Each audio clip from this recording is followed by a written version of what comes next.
We're here tonight with Winter High School head football coach Dan Aaker. Coach, a real dominating effort last week at Valentine. Warriors had great results in all three elements of the game.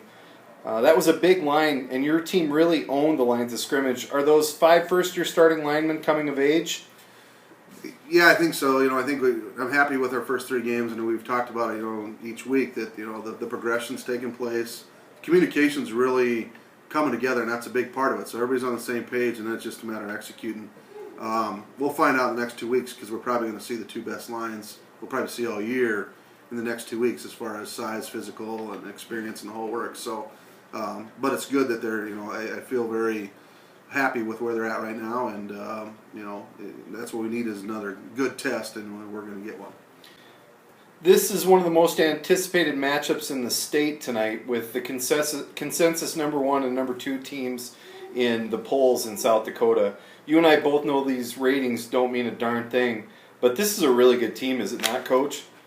Yeah, and I had them number 1 preseason and right after the Dome last year. I mean, you look at what they return 8 starters on both sides of the ball, and a lot of those starters have been playing for 3 years, and a couple of them for 4. I mean, a couple of those guys started as freshmen. So anytime you bring that kind of nucleus back that played in the state championship game, and I think a big part of it is they got a taste of that state championship game, so that makes them even hungrier this year in the experience. And not only are they 8 starters, they're very talented.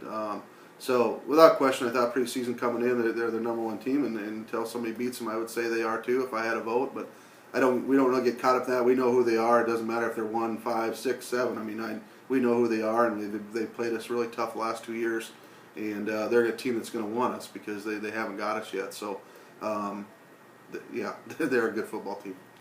Coach, I think most of the state sees our Warriors as an underdog tonight. I look at the way we match up with this team, and I think we stack up pretty good. Am I incorrect? No, you're not. I like, if I put them on paper and said, okay, who's more talented, I'd give the nod to Parkston. But we match up pretty well up front, size-wise and physical size. It's not like we're slow. I mean, we've got some pretty good team speed. In these games, the real thing really comes down to is number 1, not making mistakes and playing clean. That's always important. But it's the mental preparation, I think, to really take it to them and fight back and just scrap and play physical the entire game. I think that was one of the things that really helped us last year when we played them over there.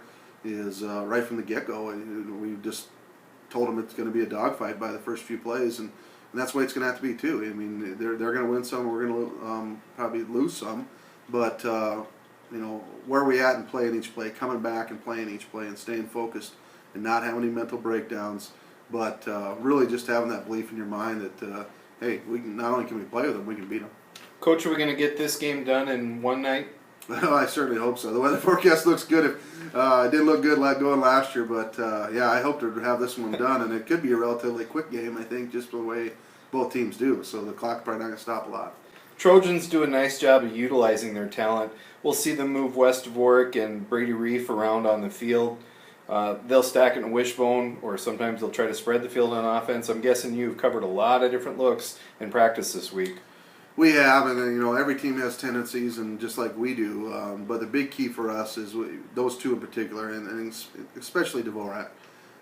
Both those guys are special players, but he brings something to the game in all phases, which you don't see that a lot. Not only will he play quarterback and run zone read, they'll put him in the backfield and give him the ball. They put him out wide receiver. They try to throw to him. He kicks 50-yard field goals. He punts. He returns. He's returned to punt. He's returned to kick. I mean, he's dangerous in every phase, and that makes him tough to deal with. And we got to know where he's at. And Reef's the same way. When they're throwing the ball, they're going to want to throw to one of those 2. They'll get the ball to Reef on some reverses and shovel passes and things like that, and throw to him, as I said before. So, as far as our defensive alignment is, yeah, we're aligning a lot of our things to what they're in and where they're at. And we can never lose sight of where number 10's at in particular, because he can take it to the house, every time he touches it, and we got to definitely prevent big plays.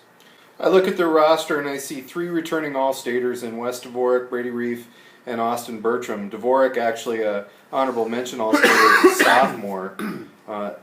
SESD had 12 of 26 11B All-Staters last year.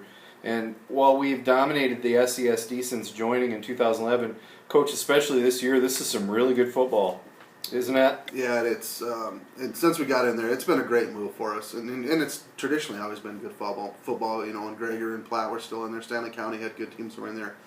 Some of those teams that went to 9-man, but it stayed pretty good. Anytime you play in Bonham, Parkston, and Wagner year in and year out, it's going to lead to some pretty good games. And we've been pretty fortunate to be undefeated yet since we joined it, which even ups the ante, so to speak, with the other teams because they're quality teams and they want to beat us. So Parkston's going to bring that to the table tonight.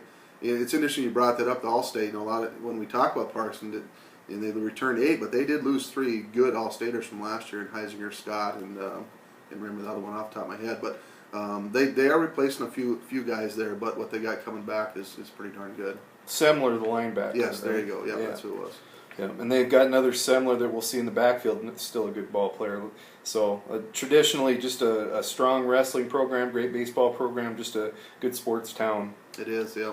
Halfway point after tonight, Coach. The season is sure clipping right along. Is there any player that maybe doesn't get the recognition but has really elevated his game this season and is exceeding your expectations? I think we've had a few of the younger ones that probably have. I guess the first one that probably pops to my mind would be Riley Frazier. He really came on at the end of the year last year, and he's right up there with leading us in tackles and doesn't get the ball a ton. But, I mean, honestly, we've been so spread out with our backs that he's a threat, too. It's really nice to have a 1-2 punch with Tyrell and him there. We've had Trace in the fullback last couple of years and really, I think, expanded our plays for fullbacks where before they were just mostly blockers. So that's been a nice addition. Jaden Schroeder would be another one I think of just for the fact that we put him in positions as starters, not just moving him a little bit, but to move to offensive guard and start and do what he's did so far. I've been really happy and impressed with that move, and then Crockett as well. But all of our guys, I'd say, have been asked as where we thought we'd be, and we obviously thought we'd be pretty competitive, and we'll have a good feel where we're at in the next 2 weeks. But probably a little ahead of where I thought we would be at this stage, which is good. And that's top to bottom, too. I mean, you looked at Valentine, even when we were subbing down, we had some kids really playing well.